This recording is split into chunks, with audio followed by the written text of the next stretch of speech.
47 a.m. You wake up before the alarm and immediately reach for your phone. Not because of notifications, because you need to check your bank account. The loading wheel spins. The number appears, exactly the same as 4 hours ago. And somehow, that still doesn't calm you down. Here's the strange thing nobody talks about. A person with $10 in their account and a person with $10 million in investments often do the exact same thing at 3 a.m. They check different numbers. Same fear. Most people think financial stress disappears when money increases. It doesn't. It just changes shape. At $0, you worry about rent. At $10,000, you worry about losing progress. At $1 million, you worry about losing freedom. Same anxiety. Different costume. So today, we're walking through every level of wealth, from completely broke to financially free, and what money actually feels like at each stage. Level 1.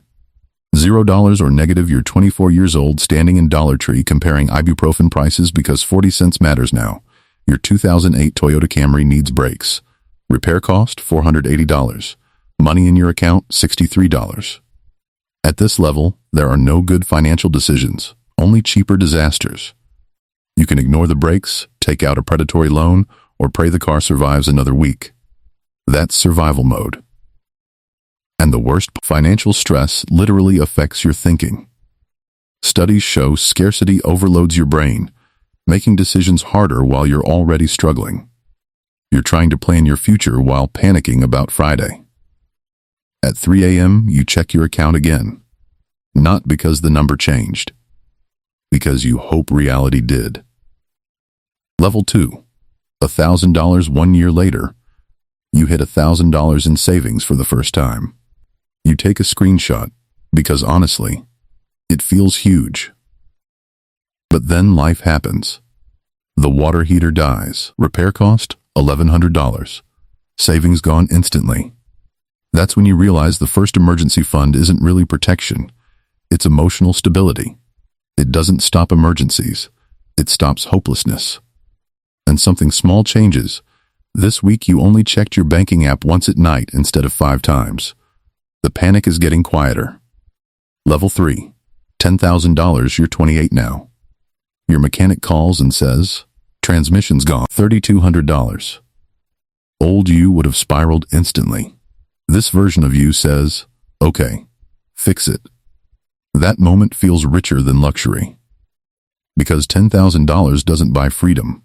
It buys breathing room. You finally sleep without feeling one emergency away from collapse. But this is where many people get stuck. The raises come. The spending grows. The discipline fades. And suddenly people spend years sitting at the same savings number, wondering why nothing changed. Lifestyle creep quietly kills progress. Level 4. $35,000. You buy your first decent couch and somehow feel guilty afterward. That guilt matters, because people who build wealth usually never completely lose it. At this level, something important changes. You finally have options. Your boss calls you into a meeting and your palms don't sweat anymore, because if things go badly, you can survive for months. That's what money really buys. Not luxury. Leverage, the ability to say no. But this is also where social media destroys people. Because statistically, you're doing okay. Yet online, everyone your age somehow owns luxury cars, expensive apartments, and multiple income streams. So people start financing fake lifestyles just to keep up. Comparison becomes the new financial trap. Level 5.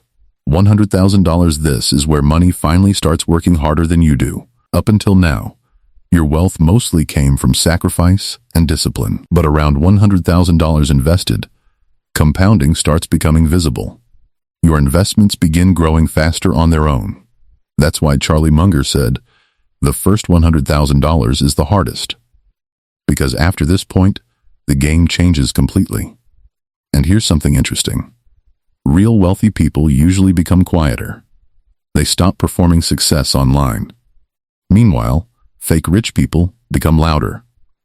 That's one of the easiest ways to tell the difference. Level 6. $250,000 at this level, something almost unfair happens. If you stopped investing completely, your money could still grow enough for retirement later. This is where work starts feeling psychologically optional. You stop tolerating toxic jobs and constant panic because time pressure finally loosens its grip. But high income still doesn't guarantee security. Some households making $300,000 a year are secretly drowning in debt because income without discipline is just expensive chaos. The people who keep building wealth are the ones who never fully lost the couch guilt. Level 7. $500,000. Now your money grows faster than your effort. A strong market year can generate more income than many full-time jobs. But this level creates a dangerous illusion. Nothing ever feels like enough anymore. $500,000 becomes normal. Then $1 million becomes normal. Humans adapt terrifyingly fast. That's why some rich people still feel broke emotionally. They won the money game, but got trapped in the comparison game. Level 8. $1 million. And finally, the millionaire stage. The funny part? Nothing cinematic happens. You still wake up, make coffee, and wear sweatpants. Real wealth is usually quiet. One of the best examples was Ronald Read, a janitor who quietly built an $8 million fortune while living modestly his entire life. People thought he was poor. That story explains money perfectly. Real wealth often looks boring. And here's the biggest lesson from this entire ladder. Money solves survival first. After that, it mostly solves comparison. And comparison never ends. So instead of asking, how do I become rich? Ask, what small habit is quietly leaking money out of my life every month? Because wealth usually isn't destroyed by one huge mistake. It's destroyed by hundreds of tiny unconscious ones.